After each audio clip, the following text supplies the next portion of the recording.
Chapter 19 The Lord High Mage. The Dark was a time filled with madmen, both in the church and among the mages. Yet, in a mad world, is not accepting the madness the only reasonable solution? Arcall, Argivian scholar. In the flaming wreckage that was the dining hall, Primata Delphine found her most deadly foe, the Lord High Mage of the Conclave. Or rather, he found her. The church forces had been dispersed through the entire Citadel now, and she had no idea how they were faring, or even if they were still alive. The fact was that most of the complex was in flames now, and each dead mage would be worth at least 100 troops. She thought of how proud the Lord Guardian would be of her when she delivered her report. While she had not found either in her initial quarry, she had created enough corpses and destroyed enough magical arcanery to please any official of the church. There was a noise behind her, at the doorway, and she turned to face it. Marisol was there.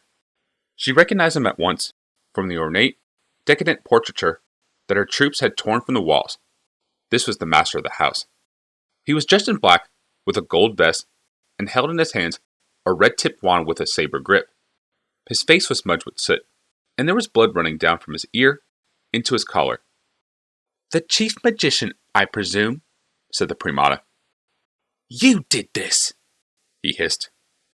"No," said the Primata firmly. "You did this by following your hellish ways, by meddling in matters too powerful for mortals to comprehend, by interfering with the natural forces of the world.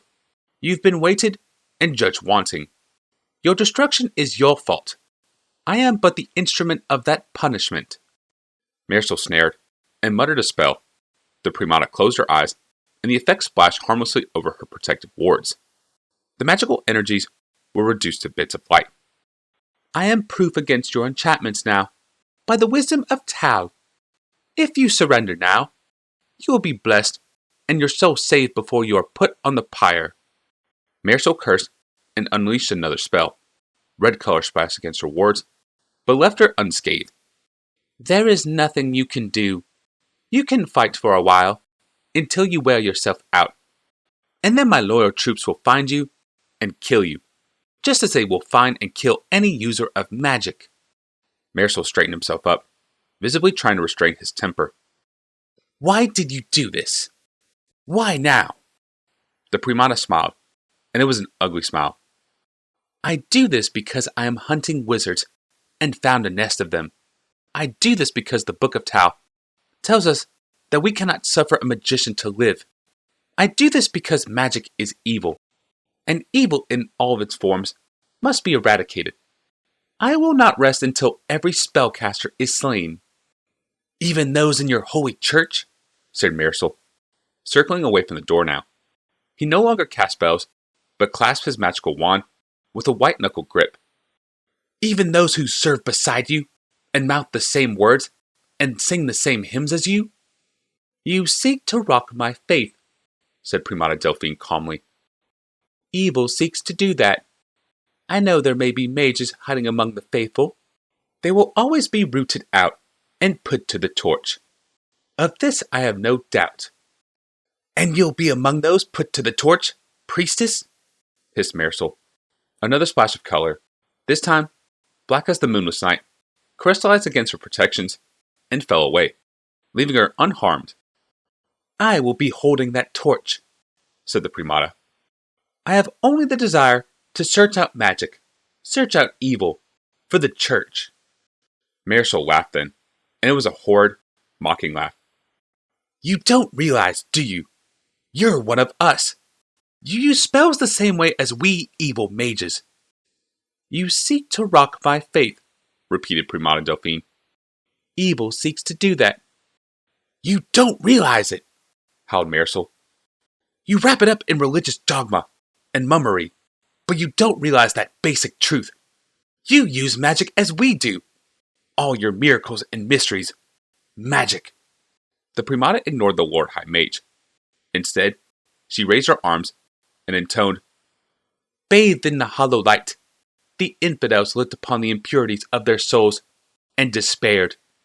Her entire body seemed to glow from its own light, a light that filled the room. devouring everything in its path. When it finally diminished, Lord Maresil was still there, inside, smiling. I have my protections as well, Your Holiness. And you should ask yourself, how would these protections be effective against your miracles if those miracles were not themselves magical in nature? And I will take a sword to the infidel and the unbeliever, and my blade shall shine with fire of righteousness. The primata intoned the quote from the Book of Tao, and a flaming sword appeared in her left hand. She charged toward the mage. What were you thinking just then? Said Maresil, raising his saber hand wand in a mock salute. When you did that, when you summoned that miracle, were you thinking of some temple far away? Perhaps where you were let in into that particular mystery of the faith? The primata lunged with a speed that belied her size. Maresil beat the flaming blade back with his short wand. As he did so, the flame from the priestess's blade dimmed just a bit. Struck a nerve, did I? Said Maresil, dancing back from the assault. You were thinking of a place, the place where you were taught to venerate the blade. Some shrine, perhaps. Some supposed holy place, overlooking a wide valley somewhere. Somewhere in the mountains. Is that what you were thinking of? The primata said nothing, but brought up her sword with a violent slash. Her blade was longer than his, but again, he beat the force of the assault aside neatly and danced back. He was smiling broadly now. Suffer not a magician to live, she shouted, and lunged again. Once more, he turned the blade aside. As the Lord High Mage beat aside the blow, he stepped inside her swing. He reversed his own assault, and brought up the saber hand wand down on the primata's ribs, its ruby tip blazing with power. The primata's side exploded in pain, and she staggered back this time. You are no fencer, said Maresil. You are no real wizard either. The ability to cast spells is not magic. The ability to understand them is. Tao, grant me wisdom, said the primata, gasping. Let me grant you some wisdom, priestess, said Maresil. You think of a particular place when you ask for your miracles. You imagine colored light, or smell a familiar smell, or feel warm when you call them into being. That's not the wisdom of Tao. That's mana, the energy of magic, and you use it as much as we do. The primata said nothing, but lunged, trying to bring her blade around for another attack, but Maresil was too fast for her. Again, he stepped inside her swing, this time stabbing forward with his red-tipped crystal wand. Again, she felt pain. This time, a tearing shriek down one massive thigh. That's what's unforgivable, said Maresil. You used the mana badly. A real mage would have figured out what I am doing with this wand minutes ago. Let me give you that wisdom as well. I am stripping your magic from you, pulling your miracles away from you. With every assault, you lose more of your power. Primata Delphine halted and then gasped. You are crafty, wizard. You have confused me and weakened me with that confusion. You seek to rock my faith. Evil does that. Rocked your faith, said Maresil, with a wide lupine grin. He stepped forward, and the primata backpedaled, despite herself. Your circles and wards are failing you, priestess. You realize you must believe in magic in order to keep them going, but you cannot believe in magic, can you? The primata eyed the door beyond the Lord High Mage. My troops, she began. Your troops are being hunted down and slain as we speak, said Maresil. Those who have not fled from this place. You got very far on surprise and good fortune. We didn't expect an attack, and we didn't expect you to get inside the Citadel. But now, you are out of surprises, and every one of your troops is dead, or dying, or in flight. Now you will follow. He lunged now, and the primata tried to step back, but she was too slow, and a stabbing pain lanced through her gut. Her flaming sword sputtered once, then disappeared. And now, I must confess, I am playing you, priestess, said Maresil, the smile broad and wolfish. I have prevented you from accessing your memories. I have denied you your miracle spells. But now, alas, I must bring this to an end. He stepped forward, lashing out with a wide, upward blow with the saber-handled wand. The primata ducked, stepped directly into the path of his second blow. Marisol brought up the other hand, slammed it against her chest, then stepped back to admire his handiwork. The Primata Delphine looked down and saw a broad-blade dagger jutting out from her chest, just above the heart. "The old ways," said Marisol, "are often best." Primata Delphine tried to compose a curse with her dying breath. All she managed was a dull, rattling noise as she collapsed in the wreckage of the dining hall. Marisol kicked the body. "You hate wizards. You never ask why I hate the church. I'll tell you.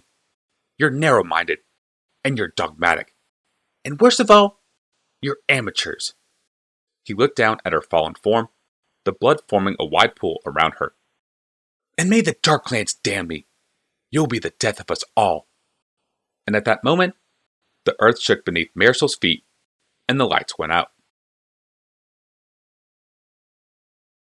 The climb back through the secret ways was eternal. As they passed upward, Sima realized that something was missing. The thrumming noise was gone. It was as if someone, or something, had shut the hidden engines down. They had cast their own lines with their magics, white and blue, and now needed them as they passed out the secret passage into the blackness of the main hallway. The fires outside flickered through the remains of the stained glass window. Jota halted, and Sima almost bumped into him. "It's dark," he said. "That's a surprise?" said Sima. Jota nodded. "There are usually lights on here." Sima looked around and said, "And I wonder who was powering the lights all those years." Jota nodded again, and they passed down the hallway. "Have you figured out what to do about him?" she said. Jota said, "No. Any ideas?" "Is there a way to trap him?" Jota shook his head. "Like he was before? No, I don't think so." "What did the ragman mean? Save him?" Jota shrugged. "Save him from Marisol? Save him from the church?" "Or save him from himself?" said Sima. The hallway was lit from behind by numerous fires out in the Citadel grounds, and there was smoke hanging in the air, and the smell of other things as well. Magic and fear. "Marisol's study," said Jota. "If he was thinking long enough, Ith would try to find Marisol. It's a couple floors below us, past the dining halls. Make for the main stairs." They reached the top of the stairs when they heard the sound of a safety being released from a crossbow. Actually, it was 4 safeties, all being released at once. Out of the shadows stepped a short man with an ornate crossbow. In the flickering shadows, he seemed larger than he truly was. "Friend Barl," said Jota. "Ith has been released." "And who would have done that, friend Jota?" said Barl, his aim staying on a point between Sima and Jota. "Could it have been the spies who have infiltrated our conclave?" "Friend Barl," started Jota. "It's not like that." "It's exactly like that," said Barl severely. "Unlike his Lord High Mage, I am not good at deceiving myself. I saw you worm your way into this place, with your innocent manners and your childlike curiosity. You had fooled me, I must admit. I saw you worm your way into my Lord High Mage's good graces. I have had time to think at that. Why? And now I know. This one," the crossbow moved a fraction of an inch toward Sima, "confirmed it for me. You probably brought the church here, didn't you? Anything to keep your City of Shadows, the most powerful group of the mages in the land, to keep your stranglehold on magic." "You never even gave me a chance."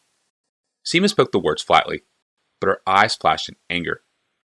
"I gave you half a chance, and you took it," said Barl. "Look at what you've done to our master's house." "You can't take both of us with one weapon," said Jota. Barl smiled, and it was a deep, confident smile. "Then I'll have to shoot the right one, won't I?" Sima elbowed Jota and said, "You go." "I can take him." Jota said, "You don't." Sima was sharper now. "You go. Save Ith." Jota nodded and dashed down the stairs. Sima took a step toward Barl at the same time, and the crossbow swung toward her. "Bad move," said Barl. One target now. Sima nodded and raised a hand, releasing the memories of her home islands. The energies coursed through the crossbow, dismantling it as it passed along its length. In a thought, with a wave of her hand, she unraveled the crossbow. Barl pulled the trigger, but it was too late. The entire device fell apart in his hands and clattered to the floor in pieces. Sima raised both hands now. I hope you have a backup plan, Artificer, she said. For your sake, I hope you did. Jota descended the stairs, holding one hand aloft with a soft beacon of white mana. He saw lights flickering from the dining hall and wondered if several of the mages had gotten the power restored. Instead, he found the Lord High Mage warming his hands over a burning human body. The figure was unrecognizable, save that it was once very large and possibly female. Amazing the amount of warmth one gets from one of these, said Marisol, a hard smile on his lips, but his voice was cheery. Must be all the fat reserves that have built up over the years. It was the same friendly tone the Lord High Mage had taken in the library when they first met. It was a mask, thought Jota, a smiling mask that Marisol could turn on and off at will. Marisol, said Jota. Ith is free, broke in Marisol. Loose? Rampaging through the Citadel? Killing anyone who gets in his way? Free, said Jota simply. And you had a hand in this, I assume, said Marisol. Jota said only, he was being driven mad. He was always mad, said Marisol firmly. Mad from the start. Mad to come here in the first place. I just put his madness and his power to good use. He rubbed his hands again. But that's all over now, isn't it? Jota opened his mouth to argue, but Marisol silenced him with a sharp look. Who sent you? Said the Lord High Mage. The church? Jota shook his head, and Marisol said, I'll admit, I thought so briefly, when the attack first came. 1 visitor is happenstance, 2 is synchronicity, 3 is dead certain, or something like that. But you should know the church failed. Oh, it killed more than a few mages, the weak ones, the foolish ones. But in the end, there was nothing the church can do about us. We'll always be here. We can kill them. He looked at the burning body. Or we could just wait for them to freeze, with the rest of this godforsaken land. Jota said, You built all this place with its power. You took his magic from him and used it yourself. Marisol looked at him and shook his head sagely. Is that why you freed him? Because I was unfair to him for 15-odd years? What would that be if you just gave me what I wanted, and I became immortal? And what is it to you? Why throw away such a promising career over a madman? You try to get me to kill Sima, said Jota. A clerical error, said Marisol, smiling broadly. Barl's idea. You were willing to kill me, challenged Jota. Rumor, said Marisol, the smile fading only slightly. You were going to sacrifice me to your lords of the Darklands, said Jota, levelly. The corner of Marisol's eye twitched almost unnoticeably. He nodded slightly. Ah, he said at last. Ah, so by all this I can assume there's no chance you'll be helping me in the future. His hand dipped in his vest. When it reappeared, the hand held a gem-tipped wand by its saber-hilt handle. Jota opened his mouth, but did not know what to say. Marisol took a step forward, and then the ground heaved beneath them. It felt as if the entire citadel had been raising 3 feet, and then dropped again. He's coming, said Marisol, his voice little more than a whisper. The smile was gone now, replaced by a worried, frightened scowl. The far wall of the dining hall began to smoke, and then crack, and then flake away entirely, like an iceberg calving off of a glacier. Through the gap stepped a glowing, angry figure. Ith had arrived. Jota expected Marisol to attack his former master, and pulled his mirror from his pocket, hoping to defend himself from stray mystic bolts. Instead, Marisol dropped to one knee and said, Master, you're alive! The glowing figure snarled something incoherent and raised a flaming hand against the Lord High Mage. Marisol continued, as if nothing had happened. We thought you were dead. I only now discovered that Barl was working with the church and had planned to kill us, or imprison us all. Thank you for rescuing us. The glowing figure hesitated. The flaming death did not come. Marisol added quickly, You've been confused. Illusions have been against you.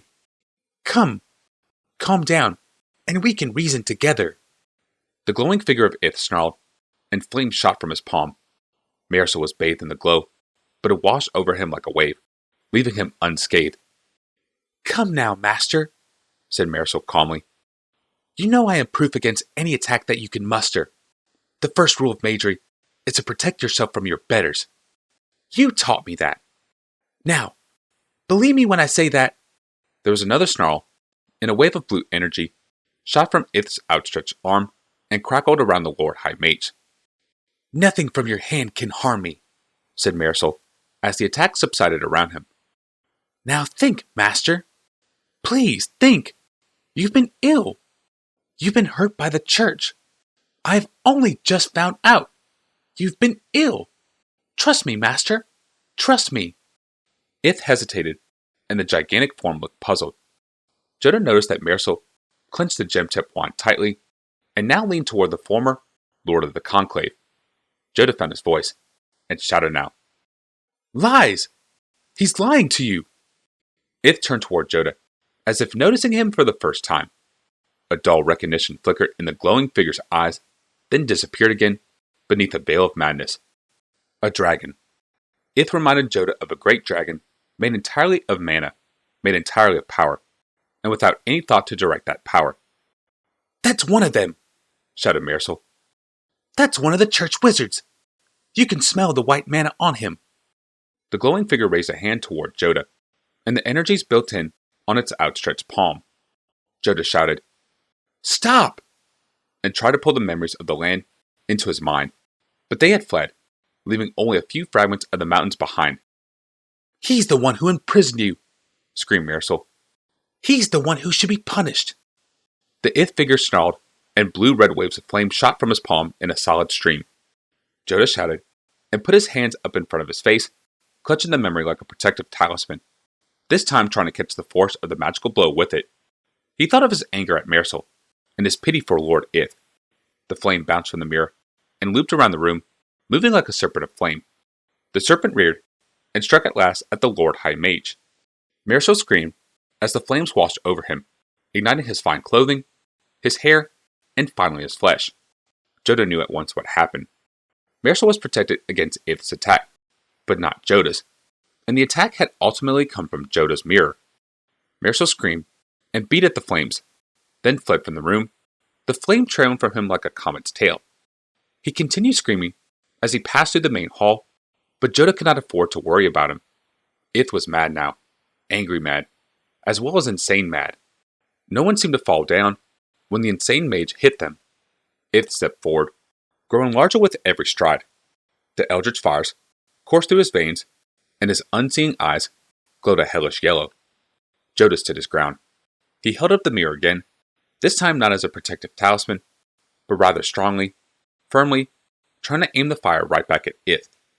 Ith towered over him, arcs of magical energy dancing over his flesh. He was massive as well, swollen on his own power that had been drawing back into himself, draining from the Citadel and its protective wards. Jota stood his ground. Ith looked down at him, down at the young man clutching the mirror. Slowly, recognition dawned in the yellowish eyes, and they began to dim. Just a fraction, then a fraction more, and Jota realized that Ith was not staring at him. He was staring into the mirror. Look at it, Jota said, almost in a whisper. Look at what you have become. Look at what they have made you. There was a long moment, and Jota realized that Ith was breathing deeply, almost sobbing. The yellowish light was fading now, and he was slowly shrinking, returning to normal size. The jagged lines of energy pulled into him, becoming nothing more than a normal glow. Slowly, painfully, Ith became human again. Finally, Ith raised a thin hand to his face and said, "I've never looked good in a beard." His voice cracked as he said it, and he rubbed his chin. "That will have to go." "Lord Ith," said Jota, from behind the mirror. Are you alright? Ith looked up, seeing the young man holding the mirror as if for the first time. There was a nod of recognition, and Ith said, No, I am not all right. I won't be all right for some time to come. But I'm back. Back from the madness. Back from the borders of the Darklands. And I still have much to do. Far away, something toppled. Perhaps it was one of the towers, or some part of the wall. Whatever it was, it took a long time to fall, and sounded like a distant mountain avalanche. We should get out of here, said Jota. I have things to finish, said Ith. We should go, said Jota. Then go, said Ith, and a flash of yellow blazed behind his eyes. You have given my sanity back, young one. I don't intend to squander that gift, but neither do I want you to pay for it with your own life. I will survive this. I want to make sure you do as well. Now go. We should go, bellowed Ith, and Jota found himself running despite himself, and spelled, he realized, but he could not will his legs to stop. He was out in the hallway now, running for the front gates. There was a flash of blue, and Sima was now alongside him, running to keep up. She had a mad, frightened look on her face, and Jota knew that she too was under Ith's enchantment. The grand hall was bathed in flame now, the ancient tapestries gutted by reaching claws of flame. The portraits had burned from the center out, leaving only ashes where once were pigments. The carpets were smoking from hot ash, and the remaining lights of crystal exploded from the heat, one after the other. Then they were at the gate, but there was no gate, not since the church destroyed it. They were beyond the gate, and into the ruined mazework. Not ruined, thought Jota, merely unfinished. He leaped over several low walls in succession, Sima hot on his heels. There was an explosion behind him, and Jota felt a warm hand press hard on his back. He did not clear one of the low walls, and tumbled headfirst over the foundation.